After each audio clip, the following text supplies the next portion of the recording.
بہار شریعت۔ تمام تعریفیں اللہ وحدہ لا شریک کے لیے، بے حد و شمار درود و سلام حضرت محمد مصطفیٰ صلی اللہ تعالی علیہ وآلہ وسلم کی ذات بابرکات پر۔ ناظرین کرام، السلام علیکم ورحمۃ اللہ وبرکاتہ۔ میں ہوں آپ کا میزبان محمد طاہر قادری اور آپ دیکھ رہے ہیں بہت ہی خوبصورت پروگرام IDS بہار شریعت۔ جی ہاں، مسائل روزمرہ زندگی میں آتے رہتے ہیں، اور جو ایمان والا ہے نا، وہ چاہتا ہے کہ قرآن و حدیث کی روشنی میں شرعی رہنمائی مجھے مل جائے تاکہ میری اس مسئلے کا حل ہو جائے۔ جی ہاں ناظرین کرام، اسی سوچ کے ساتھ ہم نے اس پروگرام کا اہتمام کیا، اور الحمدللہ اسکرین پر نمبرز بھی دیے ہوئے ہیں۔ اگر آپ کوئی مسئلہ جاننا چاہتے ہیں تو میسج ٹائپ کیجئے اور اس نمبر پر ہمیں واٹس ایپ کر دیجئے، ہم کوشش کریں گے آپ کے مسئلے کو بھی یہاں موجود مفتی صاحب کے سامنے رکھا جائے، اور مسئلہ نہ رہے بلکہ حل بن کر آپ تک پہنچ جائے۔ ابھی تک ہمارے چینل IDS بہار شریعت کو اگر آپ نے سبسکرائب نہیں کیا، یوٹیوب چینل کو جلدی سے سبسکرائب کر لیجئے، نوٹیفیکیشن بیل آئیکن کو پریس کر لیجئے، دیگر سوشل پلیٹ فارمز پہ بھی اس کو لائک اینڈ فالو کر لیجئے۔ ہمارے ساتھ جو مہمان عالم دین تشریف فرما ہے، بہت خوبصورت لب و لہجہ ہے، بہت پیارا انداز ہے، بہت آسان کر کے مسئلے کو بیان کرتے ہیں، بڑے مستند عالم دین ہیں، مفتی مدنی رضا صاحب۔ السلام علیکم ورحمۃ اللہ وبرکاتہ۔ وعلیکم السلام ورحمۃ اللہ۔ مفتی صاحب بہت بہت شکریہ۔ اور آج ہمارا جو ٹاپک ہے ناظرین کرام وہ ہے روزہ۔ یہ بہت اہم ترین موضوع ہے، اور یقیناً ہر مسلمان چاہتا ہے کہ بھائی روزے کے حوالے سے کیا قرآن پاک کے احکامات ہیں، کیا اس کی حکمتیں ہیں، کیا فضائل ہیں، کیا فوائد ہیں، کیا اس کے مسائل ہیں، اس کو جانا جائے۔ یقیناً جن پر روزہ رکھنا فرض ہے ان پر یہ علم حاصل کرنا بھی فرض ہے۔ آئیے مفتی صاحب کی طرف بڑھتے ہیں۔ مفتی صاحب آپ کی اجازت سے سوالات کا آغاز کیا جائے۔ مفتی صاحب بالکل بنیادی سوال، دیکھیں ہمارا تو یہ انداز رہا ہے کہ جب بھی کسی بھی موضوع کو سمجھا جائے یا سمجھنے کی کوشش کی جائے تو سب سے پہلے قرآن اس کے بارے میں کیا کہتا ہے، حدیث پاک اس کے بارے میں کیا کہتی ہیں۔ تو میں چاہوں گا آغاز میں روزے کی فرضیت کے بارے میں قرآن میں کیا حکم ہے ارشاد فرمائیے۔ بسم اللہ الرحمن الرحیم۔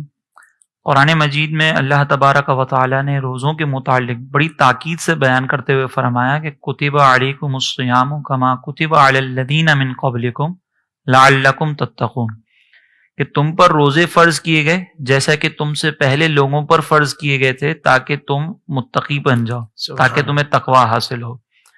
اس آیت مقدسہ میں تو مطلقاً اللہ تبارک و تعالی نے روزوں کی فرضیت کا حکم بیان کیا۔ قرآن مجید میں حکم جو بھی بیان کیا جاتا ہے نا، اس کے دو طرح انداز ہوتے ہیں۔ صحیح۔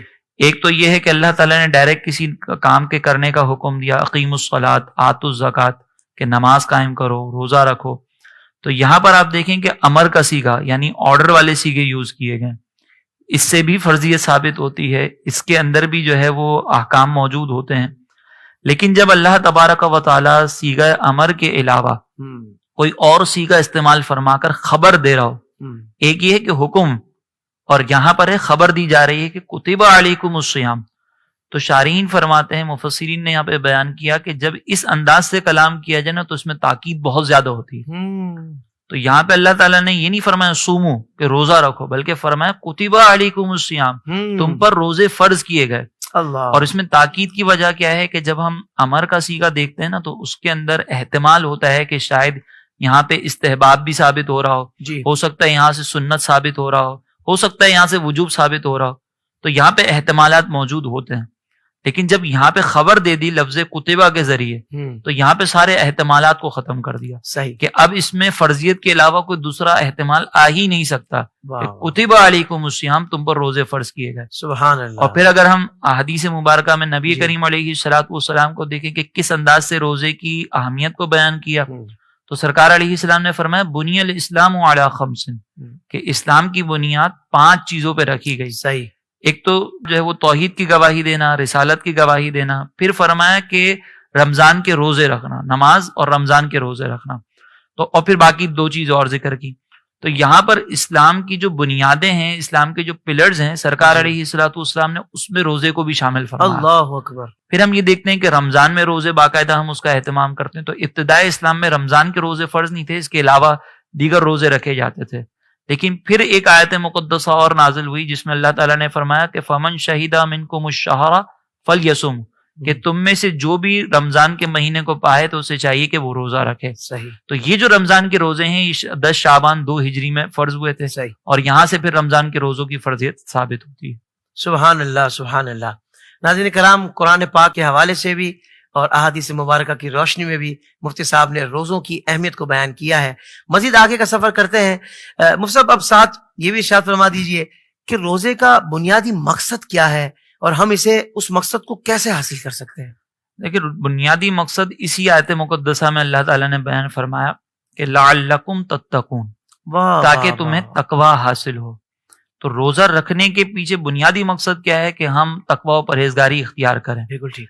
اب اسی کی روشنی میں پہلے تو یہ سمجھ لیں کہ جب کوئی چیز کسی مقصد کے ساتھ فرض کی جاتی ہے اس کا کوئی پیچھے مقصد موجود ہوتا ہے, اور ہم اس مقصد سے ہٹ کر کوئی اور چیز حاصل کرنے کی کوشش کریں یا وہ مقصد ہی ہمیں حاصل نہ ہو, جی, تو پھر اس شے کی حقیقی روحانیت بھی حاصل نہیں ہو سکتی. اسی لیے علماء نے فرمایا کہ اگر کوئی شخص یہ جاننا چاہتا ہے کہ میرا روزہ اللہ کی بارگاہ میں قبول ہوا یا نہیں ہوا, تو وہ یہ دیکھ لے کہ وہ رمضان کے آنے سے پہلے جیسا تھا, رمضان کے بعد اگر اس میں کوئی تبدیلی آئی ہے, اس نے تقوی اختیار کیا ہے, تو اس کا مطلب یہ ہے کہ وہ اس کا روزہ مقبولیت کے درجے پر چلا گیا. سبحان اللہ. اب اس سے تقوی کیسے حاصل ہوگا؟ تو دیکھیں, ہمارا نفس کے بارے میں جو صوفیہ ہیں وہ یہ کہتے ہیں کہ نفس جو ہے نا یہ سرکش گھوڑے کی مانند ہے. سرکش گھوڑا جب بدکتا ہے تو اس کو کنٹرول کرنے کے لیے, قابو کرنے کے لیے بھوکا رکھا جاتا ہے اور اس کے اوپر بوجھ لادا جاتا ہے, تو وہ قابو میں آ جاتا ہے. اسی طریقے سے آپ دیکھیں کہ روزے میں اللہ تعالیٰ نے فرمایا لعلکم تتقون, تاکہ تمہیں تقوی حاصل ہو, تمہارا جو نفس ہے وہ قابو میں آ جائے. جی, وہ کیسے قابو میں آئے گا کہ ہم دن میں بھوکے پیاسے رہتے ہیں, کوئی کھانے کی چیز کو ہاتھ بھی نہیں لگاتے, جی, اور اور رات میں پھر ہمیں تراویح کی عبادت دے دی گئی اضافی. ویسے تو 5 نمازیں پڑھنی ہیں لیکن ساتھ میں 20 رکعتوں کا مزید اضافہ کر دیا گیا. تو جب کوئی روزے کو اس انداز سے گزارے کہ اس کو بھوک بھی محسوس ہو, اور پھر وہ رات میں اہتمام کے ساتھ تراویح بھی ادا کرے, قرآن کی تلاوت بھی کرے, اور پھر جو سرکار علیہ السلام نے دیگر امور بیان کیے ہیں کہ جھگڑا نہ کرے, اگر کوئی جھگڑنے کی کوشش کرے تو اس کو روک دے کہ بھائی میں روزے سے ہوں, تو جب ان امور کے ساتھ انسان روزہ رکھے گا تو یقیناً اس کو تقوی حاصل ہوگا.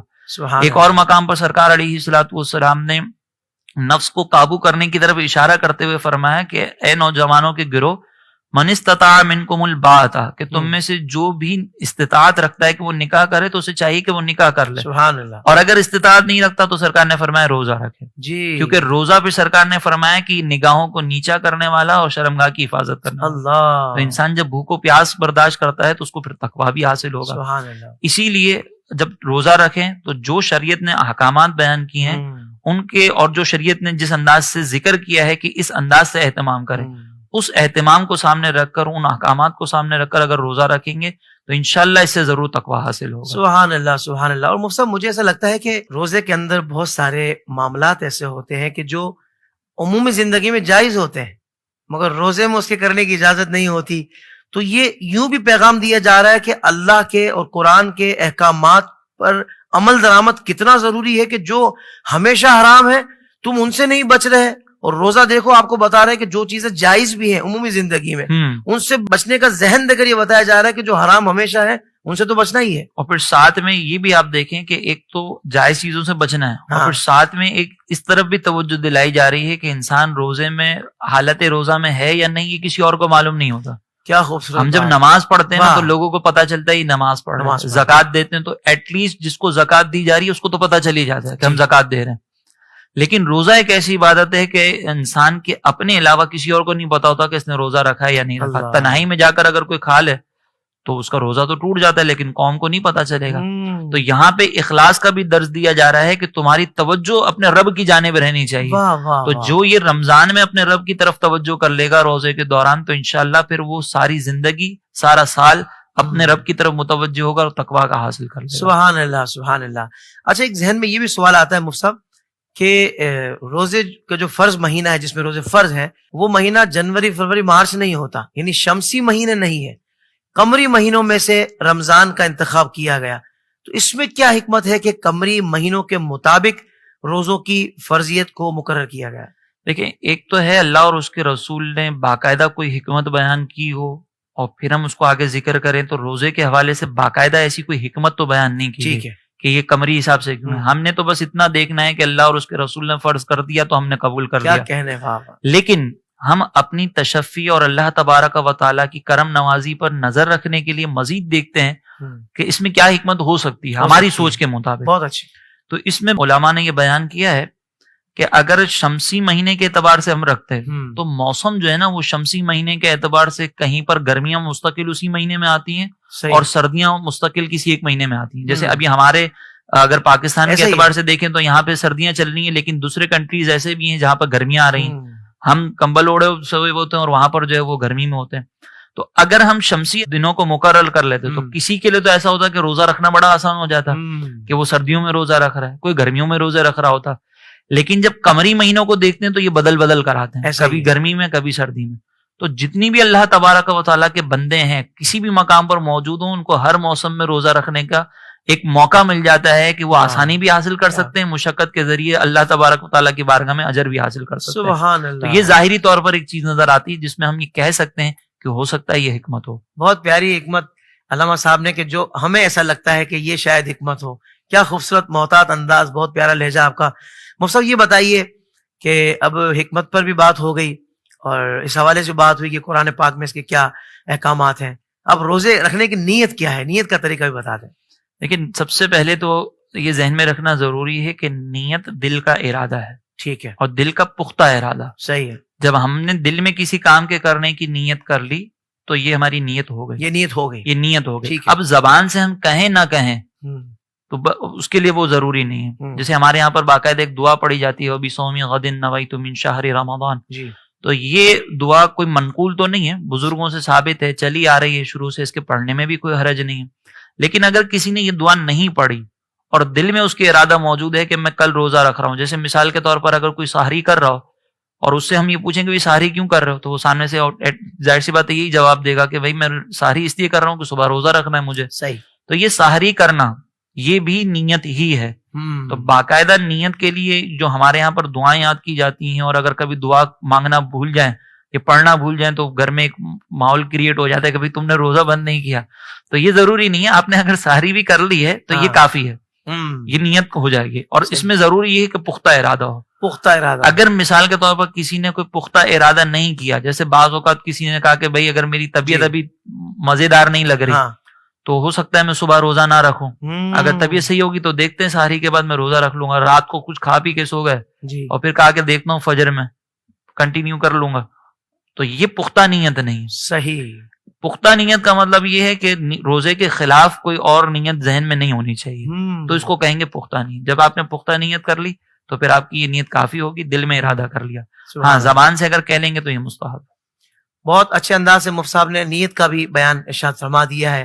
تو مفتی صاحب یہ ارشاد فرمائے کہ نابالغ بچوں کو روزہ رکھوایا جاتا ہے. بعض اوقات بچے پیاس کی شدت کی وجہ سے پانی کا بھی مطالبہ کرتے ہیں. اب وہ عمر کا ایک حصہ ہوتا ہے کہ جس میں برداشت ختم ہو جاتی ہے, تو والدین ان پر زبردستی کرتے ہیں کہ بھائی مہمانوں کو بلایا ہوا ہے, پورا اہتمام ہم نے کیا ہوا ہے سارا, اور اب آپ کو پانی دے دیں گے تو پھر روزہ ہی نہیں رہے گا, تو پھر سب کیسے ہوگا. تو یہ اس طرح کی سختی کرنا نابالغ بچوں پر یہ مناسب ہے یا نہیں ہے؟ دیکھیں شریعت مطہرہ کے جتنے بھی احکام ہیں نا وہ انسان کے مزاج کے حساب سے. صحیح. اب شریعت نے نماز کی ادائیگی کا جو حکم دیا ہے وہ 7 سال کی عمر میں دیا ہے کہ 7 سال سے بچے کو پولائٹلی سمجھانا شروع کرے. 10 سال کی عمر میں سختی کا حکم دیا گیا, بالغ ہو جائے تو پھر تو زیادہ سختی کا حکم ہے. اب روزے کا بھی حکم یہی ہے کہ روزے میں اگر بچہ بہت چھوٹا ہے نا, جیسے بعض جگہوں پر جو ہے نا وہ 3 سال کے بچوں کو روزہ رکھوایا جاتا ہے, 4 سال کے بچوں کو بھی روزہ رکھوایا جاتا ہے, ریکارڈ بنانے ہوتے ہیں, ریکارڈ مقرر کرنے ہوتے ہیں. اچھا اس میں بعض اوقات بچوں کی اپنی بھی خواہش ہوتی ہے, خواہش بھی ہوتی ہے کہ جب گھر والوں کو دیکھتے نا کہ روزہ رکھ رہے ہیں تو وہ بھی سحری میں اٹھ جاتے ہیں کہ مجھے روزہ رکھنا ہے. جیسے میری اپنی بیٹی نے بھی ایسے ہی کیا تھا. تو اب وہاں پر جو ہے نا ہوتا یہ ہے کہ بچے اگر خود سے خواہش کر کے کہہ رہے ہیں کہ ہمیں روزہ رکھنا ہے, تو ہمارا مشورہ یہ ہے کہ اگر چھوٹے بھی ہو نا تو ان کو منع نہ کریں کہ ابھی تم بہت چھوٹے ہو یہ کر رہے ہو. یہ منع کرنے کی عادت جو ہے ہو سکتا ہے آگے چل کے وہ پرابلم کرے. روزہ رکھوا دیں, پھر اس کے بعد جب وہ بہت چھوٹے بچے ہوں 7 سال سے عمر کم کے اور وہ پانی وغیرہ مانگے شدت کر رہے ہوں تو پھر ان کو دے دیں. کیونکہ اگر آپ نہیں دیں گے سختی کریں گے تو بچے روزے سے بدزن ہو جائیں گے, وہ اگلی دفعہ روزے نہیں رکھیں گے. اور ایسا ہی ہوتا ہے, آپ بچے کو جب ایک دفعہ روزہ رکھوائیں نا 4-5 سال کے بچے کو, اور پھر اگلے دن اس سے پوچھیں بیٹا اب روزہ رکھنا, تو وہ کہتا اب نہیں رکھنا. تو یہ ابھی سے آپ اس کے دل میں جو ہے نا وہ روزے کی نفرت پیدا کر رہے اور ہیں. بلکہ ایک اسٹیمنا بھی بڑھتا ہے نا مفتی صاحب, جیسے مثال اس کا روزہ 4 بجے تک چلا, ابھی 3 گھنٹے پہلے اس جی. کو بہت شدت کی پیاس لگی, 4 بجے تک کی تو پریکٹس ہو گئی نا ہے, اب اگلی دفعہ جب وہ رکھے گا تو انشاءاللہ اور ہمت کرے گا. تو یہ آہستہ آہستہ, ہاں 7 سال کی عمر میں بچہ ہونا تو پھر اس کو تھوڑا سا ہم کنٹرول کرنا سیکھیں کہ بھئی آپ نے کنٹرول کرنا ہے, اور پھر 10 سال کی عمر میں تو پھر بچہ چاہے کچھ بھی کر رہا ہو اس کو زبردستی روکنا ہے. یہ جو مزاج ہے نا کہ گھر والوں, یہ اس وجہ سے کہتے ہیں کہ خاندان والوں کو بلا لیا, اس کو علماء نے بعض جگہ پر ظلم بھی لکھا ہے کہ آپ بچوں پر ظلم کر رہے ہیں. تو یہ انداز اختیار نہ کریں, اور اتنے چھوٹے بچے ہوں نا تو اس میں پھر آپ کو اگر یہ ڈاؤٹ ہے کہ ہمارا بچہ کچھ کھا پی لے گا تو دعوت کا اہتمام ہی نہ کریں کہ آپ کو اپنی عزت کے فکر, دعوت کا اہتمام, دعوت کا اہتمام اندازہ کر لیں. بڑے ہوتے بڑے کیوں کہلاتے ہیں, بڑے اسی لیے بڑے کہلاتے ہیں کہ بڑے فیصلے کر سکیں. اس میں اگر بچے کی خوشی کے لیے دعوت کرنی ہے نا تو یہ ہو سکتا ہے کہ بچہ جس دن روزہ کمپلیٹ کر لینا اس کے اگلے دن آپ مہمانوں کو بلا لیں کہ بچے کی حوصلہ افزائی بھی ہو جائے کہ ہم نے بچے نے سارے پیکج دے رہے ہیں مفتی صاحب. ہاں, تو اصل میں سب کا مزاج دیکھنا نا, والدین بھی چاہتے ہیں کہ ہم بچوں کو کچھ گفٹ دیں. بہت اچھا, تو یہ ایک حل ہو سکتا ہے اس کا. سبحان اللہ مفتی صاحب, بہت خوبصورت انداز میں آپ نے بیان کیا, اور روزوں کے حوالے سے زبردست مسائل پوچھے جا رہے ہیں اور ان کے حل بھی بڑے بہتر انداز سے مفتی صاحب بیان کر رہے ہیں. اور ذہن میں رکھیے گا روزے, تراویح اور دیگر اس سے متعلق بہت سارے مسائل جو آپ چاہتے ہیں کہ ہم مفتی صاحب سے پوچھیں, آپ کی بھی چاہت رہتی ہے, خواہش رہتی ہے, اور یہ مسائل درپیش ہوتے ہیں, تو الحمدللہ IDS بہار شریعت نے یہ اہتمام کیا ہے کہ جو آپ کو درپیش مسائل ہیں, جو ہمیں درپیش مسائل ہیں, ان کی شرعی رہنمائی لے لی جائے. کیونکہ یقین مانے, سچ بتا رہا ہوں میں کہ ہر مومن یہ چاہتا ہے کہ میرا عمل کوئی ایسا نہ ہو کہ میں رب کی عبادت بھی کرنا چاہتا ہوں اور کم علمی کی وجہ سے میں عبادت بھی کر رہا ہوں مگر پھر بھی وہ صحیح طور پر نہیں ہو رہی. ہر مومن چاہتا ہے کہ بھئی رب کی رضا کے مطابق اور قرآن و حدیث کے مطابق میرا عمل ہو جائے اور اس کا اجر مجھے اللہ کی طرف سے عطا ہو جائے. تو IDS بہار شریعت اسکرین پر آپ دیکھ رہے ہیں جو نمبرز آ رہے ہیں, اگر آپ بھی مسئلہ پوچھنا چاہتے ہیں جلدی سے میسج کو ٹائپ کیجئے اور ہمارے اس واٹس ایپ نمبر پر میسج کر دیجئے. اس ایپیسوڈ کا وقت یہاں مکمل ہوا. اگلے ایپیسوڈ میں دیگر مسائل کے ساتھ ہم دوبارہ حاضر ہوں گے انشاءاللہ. السلام علیکم ورحمۃ اللہ وبرکاتہ.